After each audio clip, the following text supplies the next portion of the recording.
जय श्रीमन नारायण मित्रों, बड़ी ही सौभाग्य की बात है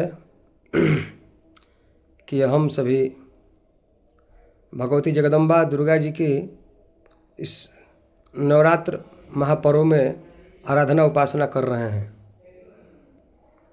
इसमें भगवती के रूपों का हम उपासना करते हैं, साधना करते हैं। भगवती जगदम्बा जो है शक्ति स्वरूपा है, जिन्हें आदि शक्ति भी कहा गया है। महामाया, महाधीश्वरी, भगवती राजराजेश्वरी, भगवती जगदम्बा आदि शक्ति है और शक्ति के बिना कोई कार्य संभव नहीं है। ऊर्जा का स्रोत तो चाहिए और वो ऊर्जा का स्रोत साक्षात भगवती जगदम्बा है, जिन्हें देवताओं ने स्तुति करके कहा नमो दिव्यै महादिव्यै शिवायै सततम नमः नमः प्रकृते भद्रायै नियताः प्रणता स्मताम्। तो प्रकृति स्वरूपा है महादेवी, तो उनको देवताओं ने स्तुति किया। तो भगवती के 9 रूप कहे गए हैं, 9 दुर्गा के स्वरूप हैं। मानो शक्ति के 9 स्वरूप हैं और भक्ति भी 9 है, शक्ति भी 9 प्रकार की और भक्ति भी 9 प्रकार की। तो इसका अर्थ ये है कि भक्ति भी 9 है और शक्ति भी 9 है और ये दोनों ही जीवन में बढ़ते रहना चाहिए। नवम नवम भवति जायमानः, ये नित्य नूतन ही बढ़ती रहे तो मनुष्य ऊंचाइयों को छू लेता है। तो 9 प्रकार की भक्ति और 9 प्रकार की शक्ति, इसका आशय क्या है? इसका आशय यह है कि शक्ति 9 प्रकार की है।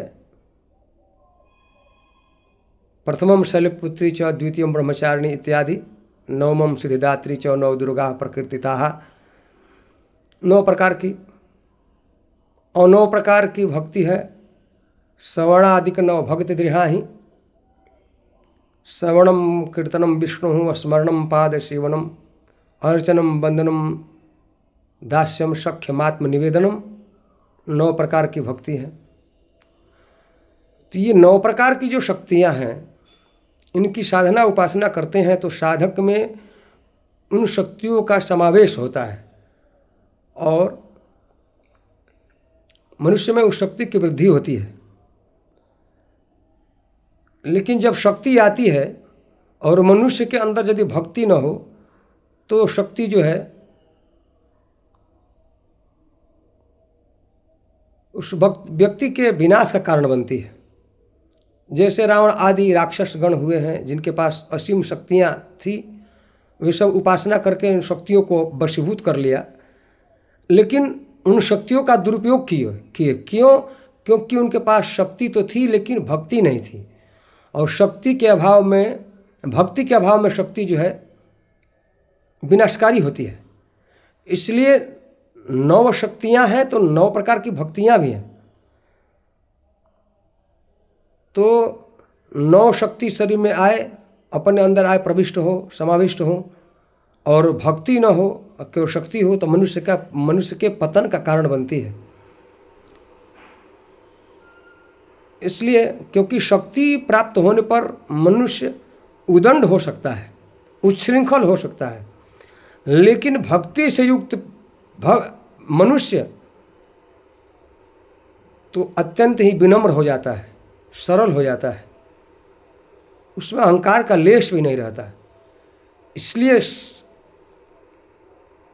भक्ति से युक्त शक्ति जिसके पास आती है वो अपने जीवन के चरम को प्राप्त कर लेता है, जीवन की ऊंचाइयों को छू लेता है और फिर वो सफलता को प्राप्त कर लेता है। जैसे स्वामी विवेकानंद जी, रामकृष्ण परमहंस जी ऐसे साधक हुए, उन्होंने अपने शक्ति का सदुपयोग किया, और नहीं तो रावण कुंभकर्ण ऐसे मधुकैटभ आदि जैसे रक्तबीज हुए हैं, उन्होंने शक्तियों को वश में तो किया, लेकिन भक्ति के अभाव में वे शक्तियां ही उनका समूल नाश कर दिया। इसलिए नौ शक्ति और नौ भक्ति का जिसके जीवन में समन्वय है, वास्तव में वही धन्य है, वही अपने जीवन के चरम लक्ष्य को प्राप्त कर सकता है। अन्यथा वो साधक पतन के गर्त में चला जाएगा, इससे उसको कोई नहीं बचा सकता। इसलिए भक्ति की उपासना, शक्ति की उपासना भक्ति से युक्त होकर के विनम्रता पूर्वक करनी चाहिए। उससे भगवती जगदम्बा प्रसन्न होती हैं और मनुष्य को शक्ति से युक्त करती हैं। जय श्रीमन नारायण, जय माता दी।